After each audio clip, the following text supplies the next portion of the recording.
बघा, मनोज जरांगेंनी आज मुख्यमंत्र्यांना आज सायंकाळपर्यंतची वेळ दिली होती आणि आरक्षणाबाबत सकारात्मक आहात का नकारात्मक आहात हे तुम्ही जाहीर करा, नाहीतर मी आपली भूमिका जाहीर करतो असं त्यांनी सकाळी प्रेसमध्ये सांगितलं होतं. आता संध्याकाळपर्यंत मुख्यमंत्री किंवा सरकारकडून त्यांना कसल्याही पद्धतीचा संदेश मेसेज आलेला नाही. त्यामुळे आज त्यांनी स्पष्ट केलेलं की उद्या 12 वाजता समाज या ठिकाणी येईल. समाज आणि उपोषणकर्ते या सगळ्यांशी संवाद साधून उद्या आंदोलन चालू ठेवायचं की आंदोलन संपुष्टात आणायचं अशा पद्धतीची ती भूमिका उद्या जाहीर करणार आहेत. मनोज दादा जरांगे आपल्यासोबत आहेत. दादा, काय उद्या जाहीर करणार? उद्या नाही जाहीर करणार. उद्या मी समाजाशी आणि इथं बसलेल्या उपोषणकर्त्याशी चर्चा करणार. ते खरं आहे, पण वाटत नव्हतं बरोबर, कधीही वाटत नव्हतं की मुख्यमंत्री फडणवीस साहेब बेमानी गद्दारी मराठ्यांशी करतील. इतके दिवस उपोषणाला बसावं लागत असं वाटत नव्हतं.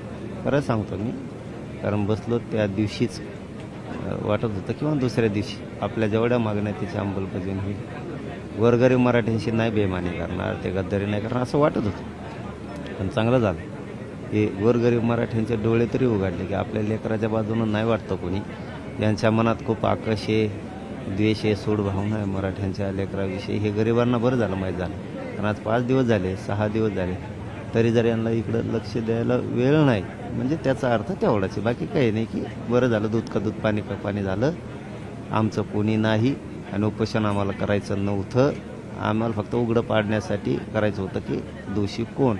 आणि धनुभाऊ काल इथून गेले, धनुभाऊ देशमुख, हे त्यांच्या डोळ्यात दिसत होतं की आपला संतोष भाईचा मॅटरचा विषय मागं पडायला नको, म्हणून उपोषणसुद्धा स्थगित करणं गरजेचं आहे. पण ते आता उद्या दुपारी ठरवू.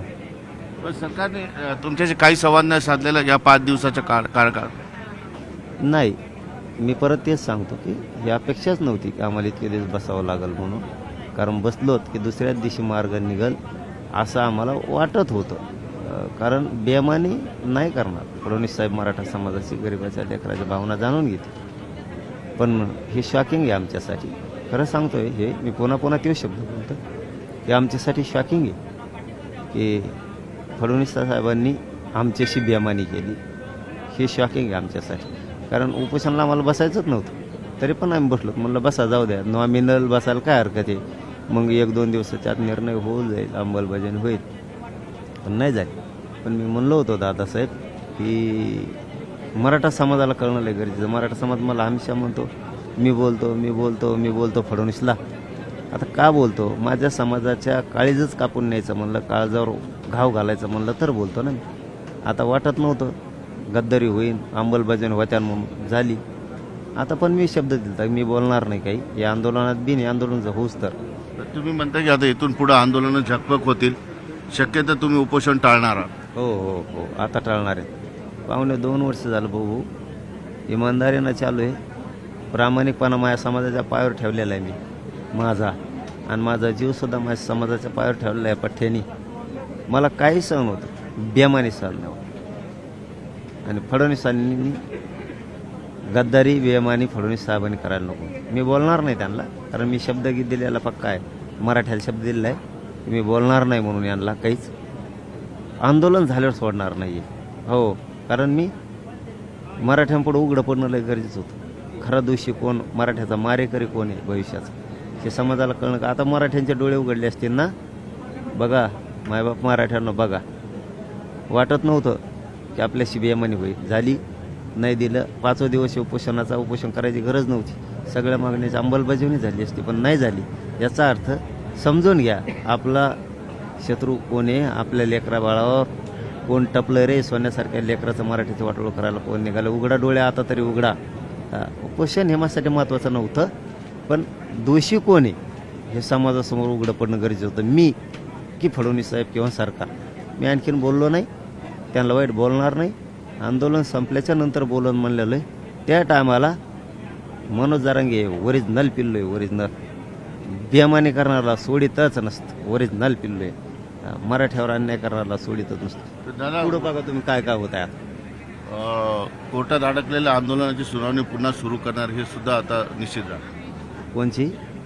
कोर्टातल्या आरक्षण जे अडकलं कोर्टात त्याची पुन्हा सुनावणी सुरू होईल अशी शक्यता. BC लागली काडी. मग त्यासाठी आम्ही नको म्हणत होतो ते.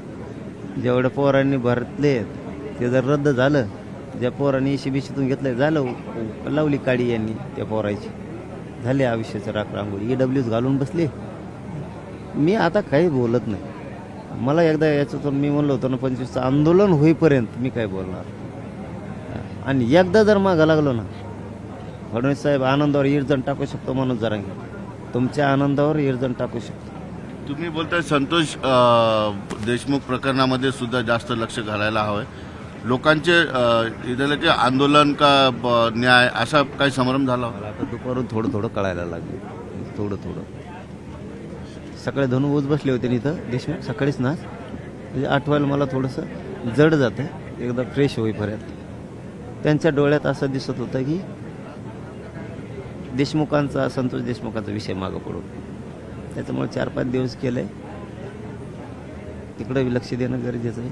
धनुभाऊसाठी हे आंदोलन थांबवायला आम्ही तयार आहे आणि आम्हाला हे करायचं बी नव्हतं. हा बघ, IBN लोकमत असतील किंवा आपले सगळे चॅनल असतील, भावा हो तुम्हाला माहिती मी खोटं बोलतो. माझ्या जिंदगी उभ्या संसाराची राखरांगोळी केलेली आहे पाठी, खोटं नाही बोलू शकत. प्रामाणिक उगं याच्यासाठी केलं आहे की समाजसमोर चित्र क्लिअर होणं गरजेचं होतं.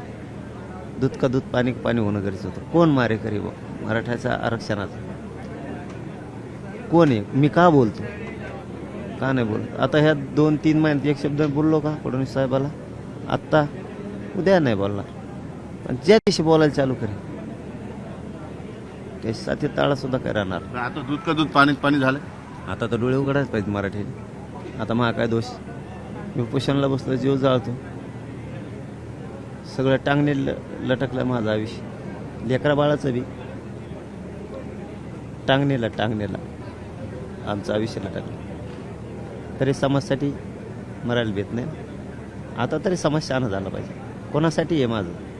समाजाचे सोन्यासारखे लेकरं, त्यांच्या काळजासाठी आहे लेकराच्या गोरगरिबाचं. आता तरी त्यांनी समजून घ्यायला पाहिजे.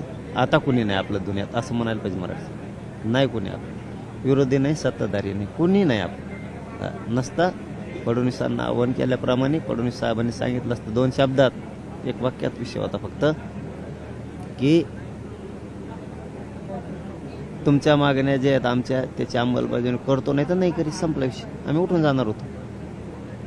पण तुम्ही चुप्पी गपजे बसलात ना, तिथंच आमच्या लक्षात आलं तुम्ही आमच्याशी मराठ्यांशी बेमानी केली, गद्दारी केली. आणि फडणवीस साहेब हे नको व्हायला होतं. तुम्ही मन जिंकायला पाहिजे फडणवीस साहेब मराठ्यांची. तुम्ही मराठ्यांशी बेमानी करायला नको होती. आणि तुम्ही कोणाशी बेमानी करताय? सोडून देणारे वेगळे असतात. हे लय ओरिजिनल अवलादीचं पिल्लू आहे. बेमानी करायला फडणवीस साहेब तुम्ही नको होती. निश्चितपणे या ठिकाणी बघितलं, मनोज जरांगेने उपोषणाला बसण्याच्या वेळेसच स्पष्ट केलं होतं की हे आंदोलनाच्या मार्फत मला हे बघायचं आहे की मराठा आरक्षणाच्या मागणीसाठी कोण सोबत आहे, कोण विरोधात आहे. आणि आज त्यांना त्यांचा रिझल्ट मिळाला असं त्यांनी स्पष्टपणे सांगितलं. आणि उद्या 12 वाजता समाजाशी बोलून, उपोषणकर्त्यांशी बोलून पुढची भूमिका जाहीर होईल. हे आंदोलन पुढे ठेवायचं का उद्या संपवायचं, हा अत्यंत महत्त्वाचा निर्णय उद्या होणार. सुधीर जाधवसह सिद्धार्थ गोदाम, न्यूज 18 लोकमत, अंतरावली, सराटी.